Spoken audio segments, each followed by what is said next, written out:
What's up mga kabosing? So sa gabing po ito is pupuntahan po natin si Mami Elsa. So may bibigay po siyang mga gamit po sa atin.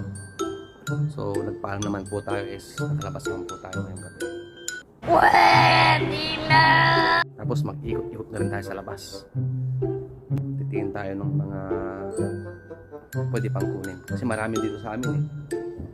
Titingin sa baba, segregate lahat ng gamit dyan. Tingnan natin dito. Yan, kunyari yung part na yan. Yan sa mga gilid lang yan. Nilababa nila yung mga gamit na useful na pwede pang gamitin. Mostly second hand. May mga brand new din na hindi pa gamit. So, pag hindi nila kailangan, ganyan lang din. Kung sinong gustong kumuha, kumukuha. Diyan mga washing machine, microwave, ref. Kung sa Pilipinas lang yun, ako, matagawan na sila dito, hindi. So, yung mga ref dito minsan, may mga kumukuhang may mga naka-kotse, may carrier sila, binabaklas lang nila yung mga alloy niya, mga bakal-bakal lang. Tapos iniiwan na yung ref. So, hanggang sa mamaya po, abahan mo tayo. O pupunta po tayo kay Mami Elsa, tapos bibidyo po natin yung ibibigay niya sa atin. Yun po yung ipapabox natin dun sa napili nating isa sa mga subscriber natin. Oh my God! Wow! So abang-abang lang po kayo. 2,000 years later. So ito po yung setup natin guys. So nasa labas na po tayo ngayon. So tignan po natin yung area kung saan nila nilalagay yung mga gamit. Gamit lang po itong bike. So usually po dito po siya.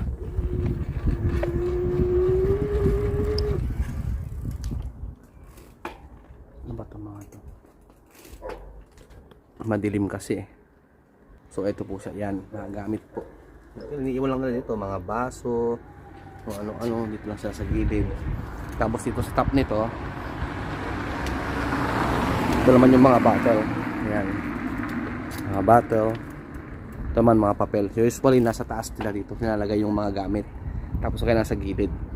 So tingin tayo sa kabila, sa banda ron. Medyo marami-rami kasi ito eh.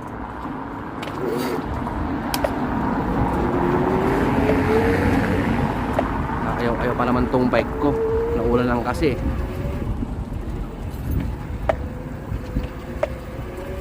Ayun, meron doon. Tingnan natin.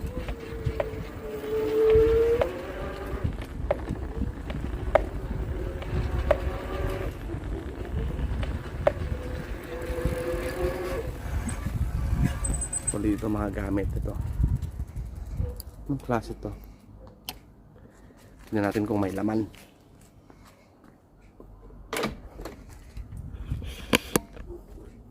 So CCTV siya. Wala siyang laman. Pero usually ito, tulad ng mga to, mga sapatos, iniiwan na lang dito. Yan, sapatos pang bata. Ito lang sila. Marami to. Dati pag tambak dito. So ayan guys, update po tayo ulit mamaya. Medyo may problema yung bike natin kasi nung naoperahan yung alaga ko, naiwan sa bahay, naulanan ng ilang araw.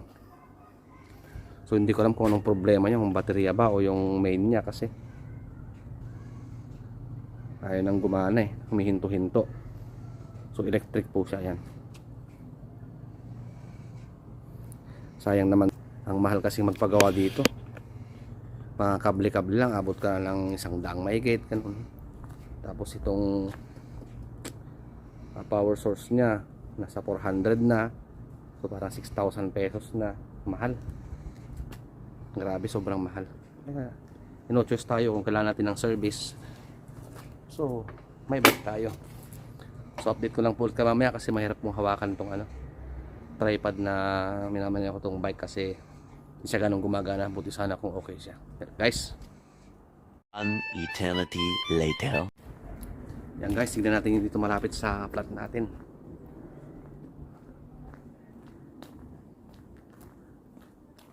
So anong meron dito, tignan po natin.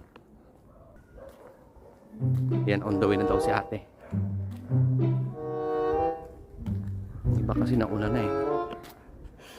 Anong meron? Ano to? Wala nang laman, naunahan na.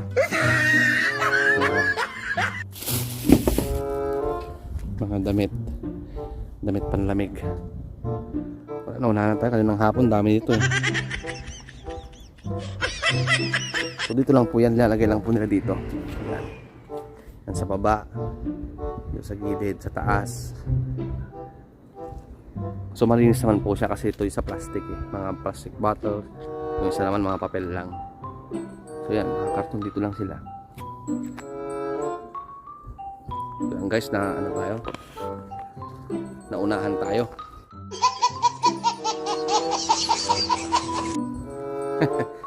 Kasi kanilang hapon dala ko yung alaga ko eh. So hindi natin pwedeng bitbitin kasi naka-wheelchair siya, tulak-tulak ko lang. Malayo pa yung ano namin, mga siguro mga 3 kilometers ano. Kaya paakyat pa, kaya mabigat. So yan, nag-message na si Elsa is on the way na daw siya. So hintayin mo natin, abangan mo tayo. A few moments later. So yan, dito tayo sa flat namin, walang tao. Tingnan natin yung mga inipon nila sa kwarto. Medyo madilim-dilim pa. Oops.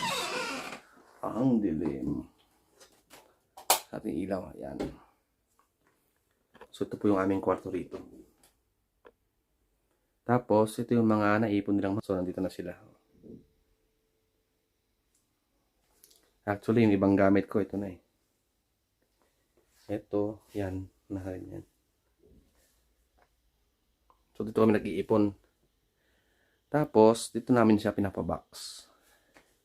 Ito nakabox na to eh. Babalutin na lang. Kay ano yan, kay Chapuset. So mamaya guys, update natin kayo. Punta muna natin si Ate Elsa. So punta natin siya. Papakita ko sa inyo kung marami ako yung bibigay niya eh. Ewan ko kung ilang balik ako ron. Hanggang sa muli guys. 2,000 years later. Yan guys, may kasama tayong rest back. Tutulong sa atin sa paghakot. So, update ko po kayo mamaya. Nandun na kami. Mga boss ko. Sabi ko sa inyo guys, oh. Oh, tignan nyo. Victor na. Mga bag. Dito lang siya.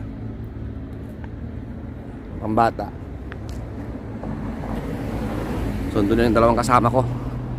Nahuli na ako. So, lakad lang muna kami. Tapos magta-taxi lang kami mamaya kasi marami daw yun eh. Bali 3 box, sabi ni ate. Oh my God! Wow! So, siya yung sponsor natin. Sana mapuno natin yung isang box na may padala agad natin. So, abang-abang po kayo kung sino po yung padadalhan po natin. Gaya po ng sabi ko is, kung ano man yung sinabi ko, itutuparin ko. May isang salita po tayo. I-update ko kayo mamaya. 1 eternity later. Guys, medyo madilim. Medyo madilim siya dito. Pero ito isa oh. 3 box. 3 box na malalaki oh. 1, 2, 3 hanggang dun. 3 box po siya. Yan ang bigay ni Ma'am Elsa. Pasok tayo sa loob ng bahay. Nagpa-box na rin siya. Yan.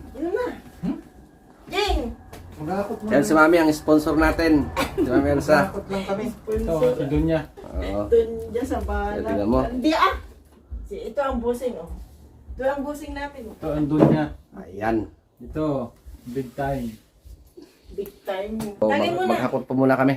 Nakain. Update Cheers. po namin kay mamaya. 2,000 years later. So yan guys, binubuhat na siya namin. Hinintay namin si Jeff. Yan na siya oh. Parating na. Sama ako. Napasubong magbuhat. Na nasa 35 to 40 kilos. Marami pang babalikan dun eh.